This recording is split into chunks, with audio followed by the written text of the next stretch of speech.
నమస్తే, welcome to next step. నేను మీ అమోఘ్ దేశపతి.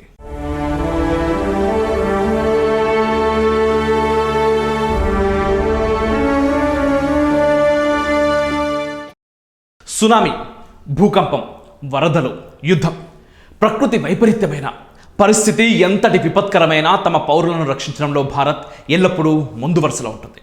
ప్రస్తుతం రష్యా సైనిక చర్యలో ఉక్రెయిన్ అట్టుడికిపోతుంది. ఎటు చూసినా బాంబుల మోత, తుపాకుల చప్పుళ్ళు, పరిస్థితి నానాటికి దిగజారిపోతుంది. ఉక్రెయిన్ ప్రజలే కాదు, విదేశీయులు కూడా తీవ్ర ఇబ్బందులు ఎదుర్కొంటున్నారు. ఉద్రిక్త పరిస్థితుల నడుమ తమ పౌరులను స్వదేశానికి తరలించడం ప్రపంచ దేశాలకు కత్తి మీద సామలా మారింది. అమెరికా సైతం ఉక్రెయిన్ నుంచి తమ పౌరులను తరలించలేమని చేతులెత్తేసింది. అంతేకాదు, తరలింపు అసాధ్యమని ఉక్రెయిన్లోని తమ పౌరులకు ట్రావెల్ అడ్వైజరీ కూడా జారీ చేసింది.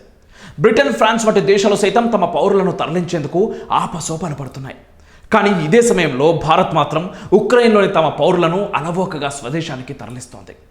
భారత్ తమ పౌరులను తరలిస్తున్న విధానాన్ని చూసి ప్రపంచ దేశాలు సైతం ముక్కున వేలేసుకుంటున్నాయి. ఆపరేషన్ గంగ పేరుతో ఇప్పటికే కొన్ని వేల మంది పౌరులను తరలించింది భారత్. రాబోయే రోజుల్లో మరికొన్ని వేల మందిని తరలించేందుకు సిద్ధమైంది. 4 కేంద్ర మంత్రులను ఉక్రెయిన్ సరిహద్దు దేశాలకు పంపి భారతీయులకు భరోసా కల్పించింది. రష్యా, ఉక్రెయిన్ ప్రభుత్వాలతో సమన్వయం చేస్తూ మోదీ ప్రభుత్వం రచించిన తరలింపు ప్రణాళిక విజయవంతమైంది. మువ్వెన్నెల జెండా చేత పట్టుకొని ఉక్రెయిన్లోని భారతీయులు అవలీలగా బోర్డుకు చేరుకుంటున్నారు. భారత్ త్రివర్ణ పతాకం కలిగిన వాహనాలకు అటు రష్యా సైనికులు, ఇటు ఉక్రెయిన్ ఆర్మీ దారిచ్చి మరీ సురక్షితంగా బోర్డర్ దాటిస్తున్నాయి. బోర్డర్ దాటగానే రొమేనియా, హంగరీ దేశాల నుంచి ఇండియన్ ఎయిర్ ఫోర్స్ భారతీయులను సురక్షితంగా భారత్కు తీసుకొస్తోంది.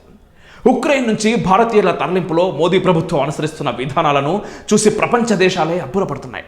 నిజానికి యుద్ధభూమి నుంచి పౌరులను తరలించే ప్రక్రియలో భారత్ ఇప్పటికే ఘనమైన చరిత్రను సొంతం చేసుకుంది. 2 దశాబ్దాలుగా ఎక్కడ యుద్ధం జరిగినా, దేశాల మధ్య ఉద్రిక్తతలు చెలరేగినా అక్కడి భారతీయులను స్వదేశానికి తీసుకురావడంలో భారతీయ సాయుధ బలగాలు విశేష కృషి చేశాయి. 2015లో యెమెన్లో తీవ్ర ఉద్రిక్తతలు చెలరేగాయి. యెమెన్ ప్రభుత్వం హౌతీ తిరుగుబాటుదారుల మధ్య పోరాటం అంతర్యుద్ధానికి దారితీసింది. దీంతో యెమెన్ విమానాలు తమ గగనతలాన్ని వినియోగించుకోకుండా నో ప్లే జోన్గా ప్రకటించింది. దీంతో వేల మంది భారతీయులు యెమెన్లో చిక్కుకుపోయారు. వారిని స్వదేశానికి తరలిద్దామంటే విమానాలు వెళ్లలేని పరిస్థితి. దీంతో భారత ప్రభుత్వం ఆగమేఘాల మీద ప్రత్యామ్నాయ ఏర్పాట్లు చేసింది. ఆపరేషన్ రాహత్ పేరుతో భారత నేవీని రంగంలోకి దింపింది. భయంకర యుద్ధ వాతావరణంలోనూ వెనకడుగు వేయకుండా భారతీయుల రక్షణే ధ్యేయంగా ముందుకు కదిలింది. యెమెన్లో చిక్కుకుపోయిన 4640 మంది భారతీయులతో పాటు 960 మంది విదేశీయులను కూడా సముద్ర మార్గం గుండా తరలించింది.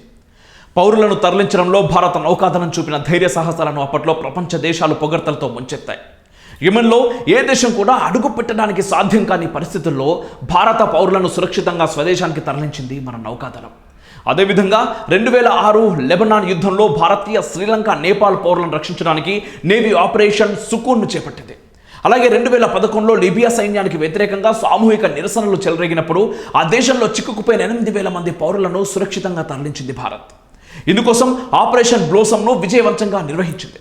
నిజానికి ప్రకృతి వైపరీత్యాల సమయంలో పౌరులను సురక్షిత ప్రాంతాలకు తరలించడంలో భారత సాయుధ బలగాలది అందవేసిన చేయి.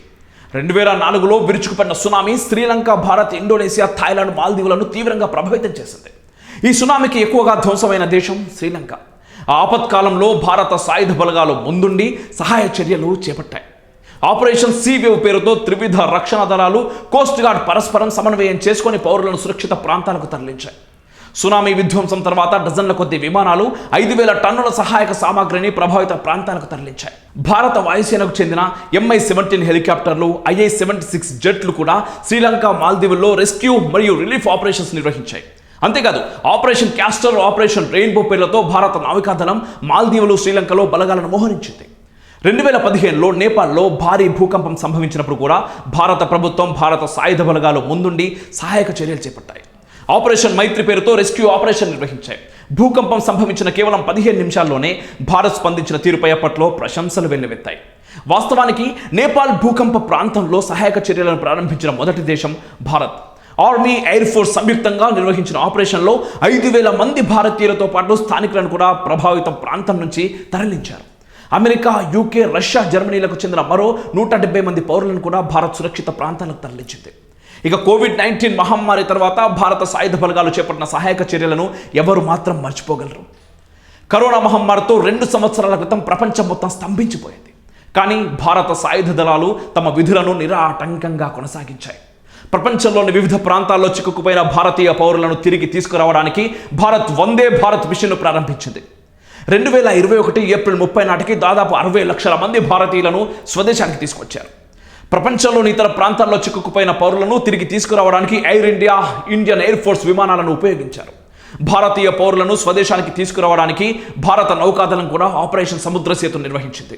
3992 మంది భారతీయ పౌరులు సముద్రం ద్వారా భారతదేశానికి తిరిగి వచ్చారు. ఇలాంటి ఎన్నో కఠినమైన ఆపరేషన్లు చేపట్టి విపత్కర పరిస్థితుల్లో చిక్కుకున్న పౌరులను స్వదేశానికి తరలించింది భారత్. పౌరుల తరలింపు విషయంలో ప్రపంచంలో ఏ దేశానికి కూడా సాధ్యం కాని ఆపరేషన్లు చేపట్టి శభాష్ అనిపించుకుంది భారత్. ఇప్పుడు ఉక్రెయిన్ విషయంలో అమెరికా వంటి దేశాలే వెనకడుగు వేసినా తమ పౌరుల రక్షణ ధ్యేయంగా రంగంలోకి దూకింది భారత్. అక్కడ చిక్కుకుపోయిన వేలాది మంది భారతీయులను సురక్షితంగా స్వదేశానికి తరలించింది. సునామీ, భూకంపం, యుద్ధం ఏదైనా, విపత్కర పరిస్థితి ఎలాంటిదైనా పౌరుల రక్షణకే మొదటి ప్రాధాన్యతనిస్తుంది మోదీ ప్రభుత్వం. పౌరులను సురక్షితంగా ఎలా తరలించాలో మన త్రివిధ దళాలకు తెలిసినంత మరే దేశానికి తెలియదనడంలో అతిశయోక్తి లేదు. మేరా భారత్ మహాన్.